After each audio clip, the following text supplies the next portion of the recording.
Re-bienvenue sur le podcast Attitude. Je suis Karine Ruel, votre hôte, et aujourd'hui, je te donne 4 axes pour créer plus de temps.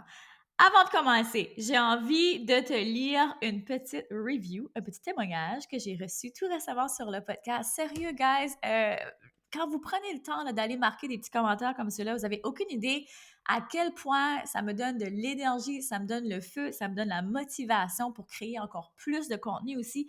Puis, ça me donne une direction. Quand je vois vos commentaires, puis que, tu sais, vous me dites, parce que dans différents commentaires, comme il y en a un tout récemment aussi qui avait parlé d'un épisode où est-ce que j'ai parlé d'un hommage. C'est le commentaire de Michel qui dit « Je vais aller écrire mon hommage. Merci beaucoup pour ton podcast. Ça m'inspire beaucoup. » Donc, de savoir que cet épisode-là, dans la vie de Michel, ça a fait une différence, puis qu'il va aller faire le devoir, ben ça mon Dieu, ça m'énergise tellement.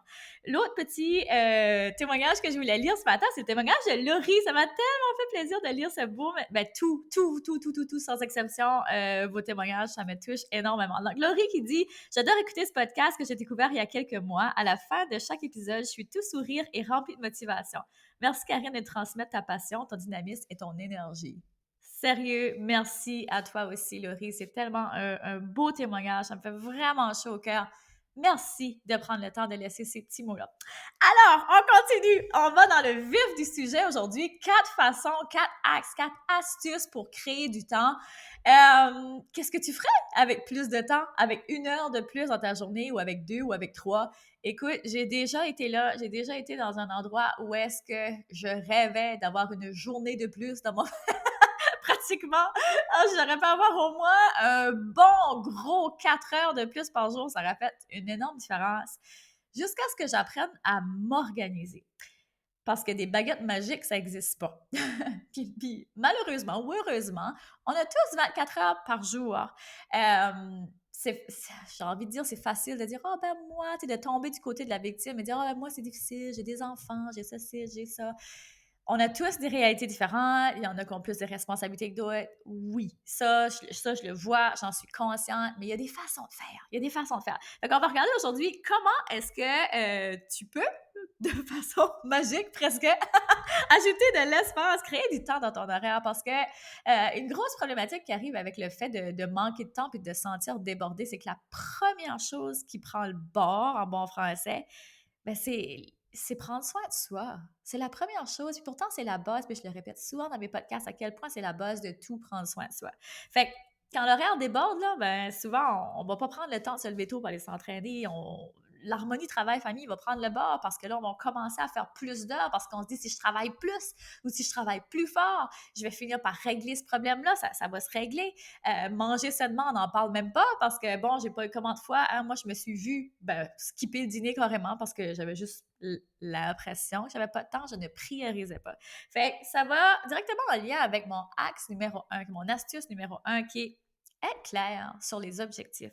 C'est quoi qui est vraiment important pour toi? Qu'est-ce que tu as vraiment envie de prioriser? Est-ce que c'est ta santé physique, par exemple? Tu te dis, ah oui, j'aimerais vraiment ça, là, commencer à prendre plus soin de moi parce que tout de suite, je le vois, je prends pas soin de moi, j'ai moins d'énergie, mon focus est moins là, tu sais, je me sens plus lente. Ben, mets le focus sur ta santé. Peut-être que c'est la santé mentale. Peut-être que de dire, hey, c'est quoi, ça fait un moment que je dis que je vais commencer à méditer, ça fait un moment que je dis que je vais commencer à journaler, ou peut-être ça fait un moment que je dis que je vais consulter, mais j'ai pas le temps. Encore une fois, c'est parce que tu ne le priorises pas. Troisième chose, ça peut être le développement de ta business. Tu dis, ah, j'aimerais tellement ça faire de la formation ou prendre du coaching de business, mais mon Dieu, comment je vais faire pour rentrer ça dans mon horaire? Ça ne va jamais entrer. Encore une fois, c'est une question de priorité. Fait comment est-ce que tu peux faire de l'espace, numéro 1? Parce que quand tu as décidé ce qui était important, puis là, tout de suite, c'est ça que je veux que tu fasses. Je veux que tu décides. C'est ça l'étape numéro 1. Décide ce qui était important. Si c'est ta santé physique, numéro 1, moi, c'est ces priorités-là que je viens de te nommer, physique, mental, business, famille, of course, c'est toutes des priorités. Donc, je trouve des façons de le cadrer dans mon horaire. Si tu ne fais pas de place pour ces choses-là dans ton horaire, il n'y aura pas de place magique. Là. Ça ne va pas comme tout d'un coup, ah, il y a une nouvelle case horaire qui vient de se libérer dans mon calendrier. Yay, je peux aller au gym. Non, si tu ne fais pas de place pour ça, si tu ne prends pas de temps pour ça, ça va pas arriver. Fait que ce que je fais, c'est que je le mets, hein, comme autre fois que je le dis, je l'écris dans mon FA. Je le mets dans mon horaire, c'est inscrit. Donc, ça devient comme un non négociable en quelque sorte parce qu'il est là. Puis s'il y a autre chose que, mettons que tu sais, dans la journée part, puis là, tu dis, ah, demain, après ça serait rajouté, ben cette case-là, elle est déjà prise.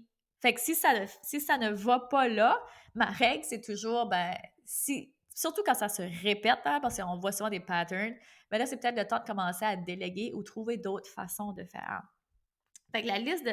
Quand tu fais une liste de priorités comme celle-là, avec la méthodologie EFIC, j'en parle souvent, tu sais, à quel point, quand on travaille par projet, là, ici, on est plus en développement de business, là, dans cette catégorie-là, quand tu as pris le temps de vraiment établir quelles sont les priorités et quel est le plan pour y arriver, ben c'est vraiment plus facile de suivre ça parce que tu réduis l'éparpillement. T'es plus comme de bord, de l'autre, tu sais, ah oui, j'ai commencé ça, ah non, faut que je fasse ça, ah oui, ça presse, ah oui, c'est vrai, lui m'avait demandé ça, faudrait que j'irais répondre à ce courriel-là. Hey, quand tu fais ça, là, tu tues ta productivité carrément. Donc, c'est vraiment important de lister ses priorités, d'être super clair sur ses objectifs.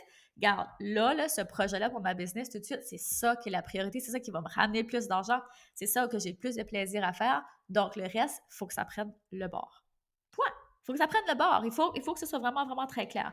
Et vraiment très important aussi que lorsque tu décides de tes priorités, ben, que tu t'appliques. Ma mère m'a tout le temps dit, puis c'est bien un conseil qui me suit encore aujourd'hui, puis j'en suis tellement reconnaissante qu'elle m'a toujours répété ça. Puis en grand, je t'avoue qu'à l'adolescence, parfois, ça faisait pas mon affaire quand elle me disait ça. Mais elle me disait tout le temps, tant qu'à faire de quoi, fais-le comme du monde. En bon acadien, là, la traduction française, ça veut dire, tant qu'à faire quelque chose, applique-toi. Applique-toi.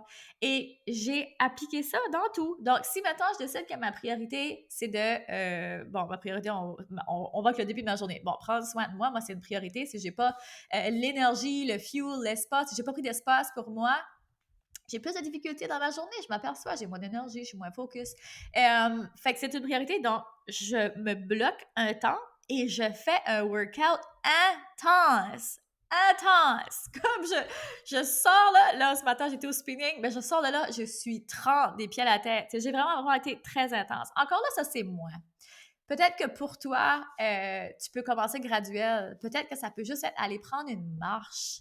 Peut-être que c'est juste télécharger l'application 7 Minute Workout puis commencer par là, OK? Mais priorise-le, mets-le dans ton horaire. Ça, c'est la hack numéro 1. Hack numéro 2, prendre le temps de rechercher où sont les endroits où tu perds ton temps. Parce que c'est beau d'établir tes priorités, mais en établissant tes priorités, en ayant de la clarté sur ça, c'est vraiment important aussi d'avoir de la clarté sur ce qui n'est pas une priorité, OK? Le contraire.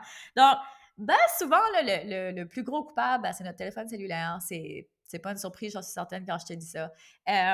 Parce que si on regarde les statistiques de l'Américain moyen, c'est à peu près de 5 à 6 heures par jour qu'on passe dans le téléphone. Donc ça veut dire un tiers de notre journée. C'est énorme, là! C'est vraiment énorme! Puis il y a une affaire que je vois, puis que j'ai réglé, puis qui a fait vraiment une grosse différence dans mon niveau de productivité, puis d'énergie, puis de focus, c'est les chers messages textes, puis les messages vocaux.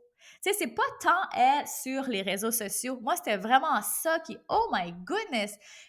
Quand j'étais plus, quand j'avais la business, quand j'étais avec doTERRA et que je faisais du MLM, oh my goodness, ça finissait plus les messages là, vocaux. Ça pouvait prendre facilement le trois quarts de ma journée parce que je rouvrais mes messages, puis des fois, 3 personnes m'avaient laissé des messages de 7, 8 minutes. Wow! Comme c'est vraiment difficile de runner une business sur la réactivité, là. Fait que, mais c'est une habitude qu'on peut prendre dans n'importe quel type de business. Et j'avais pris cette habitude-là dans mes autres, des autres sphères de ma business aussi. Fait que, quand j'ai décliqué, quand j'ai réalisé que, oh, c'est une méchante perte de temps là, de passer mon temps à faire ça comme ça, là. J'ai pas arrêté de répondre à mes messages, c'est pas ça. J'ai implémenté un système avec mes filles, j'ai mis, ça, je crois que j'en ai parlé dans un autre épisode, là, mais j'avais fait genre un groupe chat où est-ce que les filles pouvaient aller s'entraider entre elles. Fait que déjà là, ça réglait beaucoup de questions. J'avais établi des guides avec les questions les plus fréquemment posées. Fait que, tu sais, je trouvais beaucoup de temps comme ça. J'avais fait des vidéos sur ma chaîne YouTube avec les questions les plus fréquemment posées. Tu sais, j'avais tout fait un système. Fait que comme ça, ben, la personne, elle allait voir là avant de venir me poser une question. Fait que ça faisait une énorme différence. Si Puis ça s'applique dans n'importe quel autre business, que ce soit MLM ou peu importe. Maintenant, quand je suis dans sur mes heures de travail, quand je reçois des messages, je n'y réponds pas. J'ai des heures spécifiques, je ne réponds pas n'importe quand. J'ai des heures spécifiques où je réponds. Parce que c'est le temps de réactivité. Pour vrai, là, le temps de... puis j'en parle justement cette semaine dans l'expérience Catching. Si tu n'es pas déjà inscrite, mon Dieu, va t'inscrire. J'ai le lien directement dans mes show notes. Super, super de bel événement. L'événement Catching, là, si tu ne sais pas c'est quoi, rapidos, là. C'est 15 entrepreneurs, 15 experts, dont moi y compris, qui te partagent leur stratégie complètement gratuite, vraiment pour t'aider à faire prendre de l'altitude à ta business, puis surtout t'aider à faire plus d'argent parce qu'on est très conscient que ta business, c'est pas un hobby.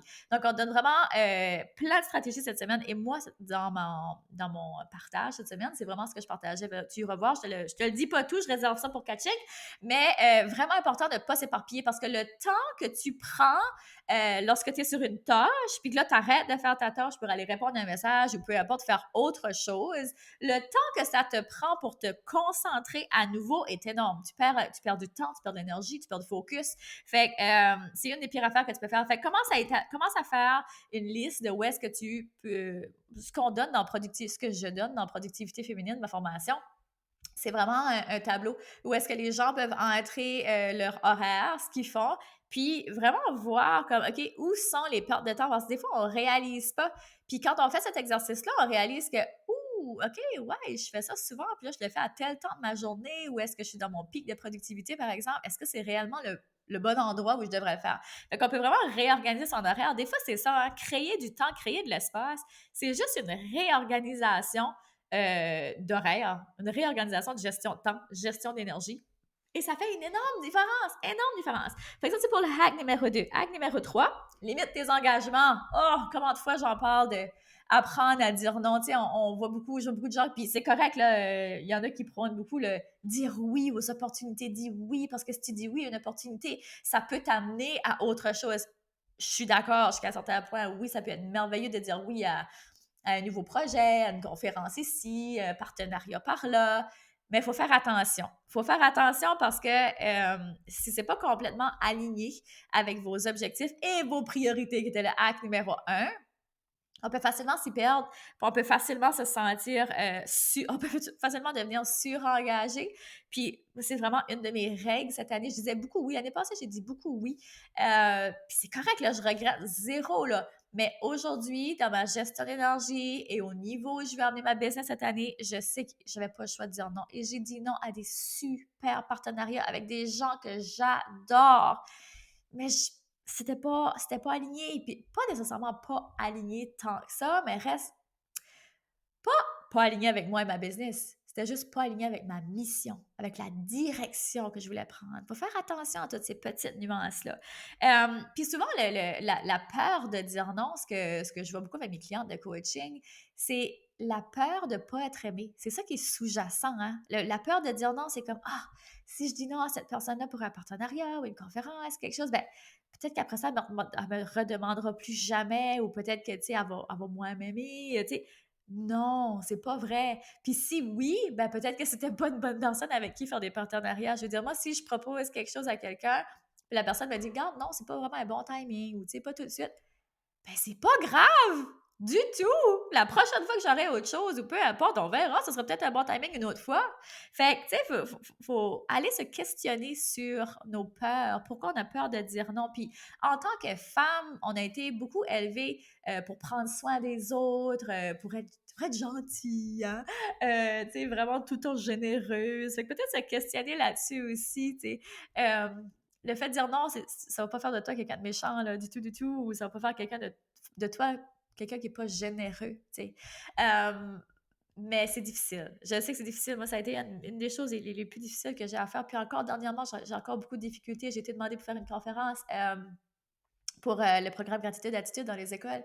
Et j'avais dit que je ne pouvais, j'arrêtais ça, de me déplacer dans chaque école pour faire des conférences. Ça prend beaucoup de mon temps, de mon énergie. Et pour ce que ça rapporte financièrement à l'entreprise, ça faisait pas de sens. Ça faisait pas de sens. Fait que, tu sais, puis au niveau du temps puis de l'énergie et tout ça aussi, fait que ça faisait pas de sens. Mais d'un autre côté, moi avec mon cœur qui est comme « Oh, mais je veux aider tous les enfants du monde! » Tu sais, oui, of course, j'ai envie de le faire gratuitement, of course, mais reste que en tant que business, ça fait pas de sens. Puis si je veux amener ma business à une autre entreprise, puis si je veux être capable justement d'aider encore plus de gens, ben faut que j'arrête de prendre des décisions comme celle-là. J'arrête de faire ça. Fait que des fois, c'est pas toujours facile, je comprends. Mais de se questionner, puis j'avais envie de te parler de la règle du bon, rapide, pas cher. Je sais pas si tu en as déjà entendu parler. C'est 3 cercles où est-ce que dans le premier cercle, on a le bon. Dans le deuxième cercle, on a le pas cher. Puis dans le troisième cercle, on a le rapide.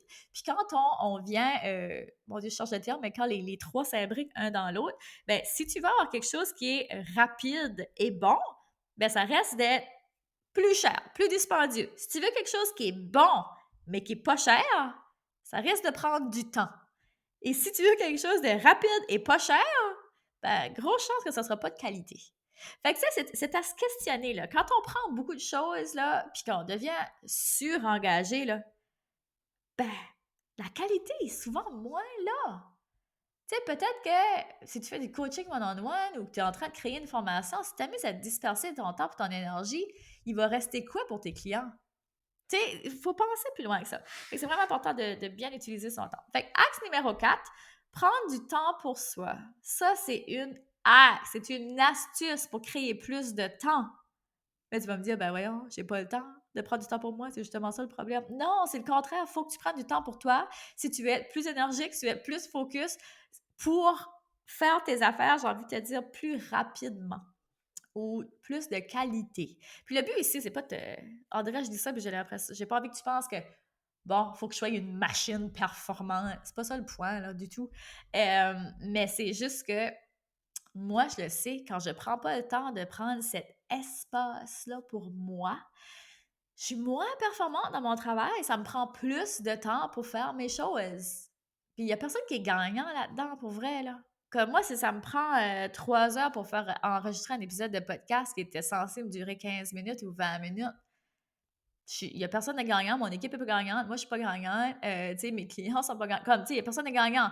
Là, ça me rallonge ma journée de travail. Là, ça vient... C'est ma famille qui est cop, là. Fait que non, là, il n'y a personne de gagnant là-dedans. Puis, prendre du temps pour ça, c'est souvent la première affaire, comme je disais en intro, qui va prendre le bord. Parce qu'on se dit que c'est pas important.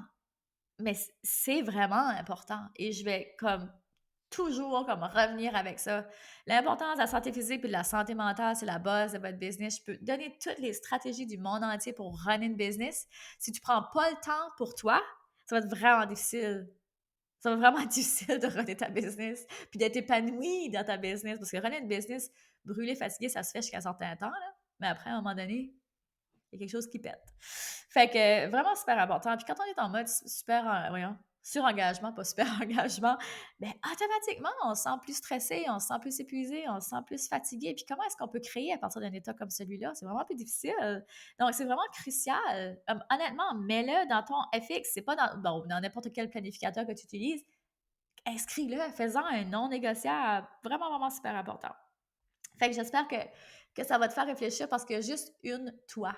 Il n'y a pas d'autre toi, puis il n'y a que toi qui va accomplir tes rêves. Fait que, rapidos, je vais faire un épisode vraiment rapidos. On est déjà rendu à 18 minutes. J'espère que ces petits axes-là vont te donner des pistes qui vont t'aider à rajouter du temps dans ton horaire, donc créer plus d'espace dans ton horaire pour que tu sois plus épanoui, que tu aies une harmonie travail-famille, que tu aies du plaisir dans ta business. Parce qu'honnêtement, c'est mon seul but avec cet épisode-là. Je veux que tu aies plus de plaisir dans ta business. Donc, sur ce, je te rappelle que l'expérience catching, c'est là, maintenant. Ça a commencé hier, mais tu peux avoir accès à la rediffusion des conseils, des stratégies gratuites d'hier. Et pour tout ça, ça veut dire en t'inscrivant. Si tu t'inscris tout de suite, il n'y a pas de problème, tu vas avoir accès à ça pour toute la semaine. Donc, c'est du 7 au 13. Donc, pendant 2 jours, pendant 7 jours, tu vas recevoir 2 vidéos par jour de stratégies d'experts complètement gratuites. Et ces experts-là, on s'entend-tu que c'est pas des petits... les formations qu'ils vont avoir, parce que l'expérience catching découle du bundle catching qui s'en vient très bientôt, qui va être disponible à partir du 14 février. Marque ça à ton horaire parce que tu veux pas manquer. À chaque année, il y a des gens qui loupent le bateau et qui regrettent énormément. Fait que tu veux pas manquer ça. Honnêtement, le prix est ridicule. Tu vas avoir accès à 15 formations. et je dis ça, je dis rien, comme genre productivité féminine, pour même pas le prix de productivité féminine, 15 formations, donc des grosses formations, il y a des formations qui sont dans ce bundle-là à plus de 1 000 €. Je veux dire, quoi? Non, ça n'a pas de bon sens. C'est pas une axe. C'est vraiment vrai. C'est vraiment vrai. Mais c'est une axe, excuse-moi. C'est une axe. C'est une axe pour amener ta business au prochain niveau. Je veux dire, tout ce que tu as besoin de savoir pour run une business fait partie de ce bundle-là. Donc, tu ne peux pas manquer ça. Mais tout de suite, c'est l'expérience catching. Le lien que tu vas retrouver dans mes show notes sont de l'expérience catching. Le lien pour le bundle, tu le recevras seulement le 14 février. Donc, tu peux, si tu me suis sur Instagram, tu pourras le retrouver là très facilement. Ou je le mettrai dans l'épisode de la semaine prochaine aussi. Donc, sur ça, chère femme d'altitude, continue de briller et de prendre de l'altitude. Le monde a vraiment besoin de ce don unique que seulement toi détiens. Un énorme merci d'avoir été là et je te retrouve dans le prochain épisode. Bye! Vous venez d'écouter le podcast Altitude. Pour ne rien manquer des prochains épisodes, abonnez-vous au podcast et cliquez sur le 5 étoiles. Vous pouvez aussi consulter nos outils gratuits créés pour vous au www.podcastaltitude.com. Merci d'avoir été là et à très bientôt dans le prochain épisode Femmes d'altitude.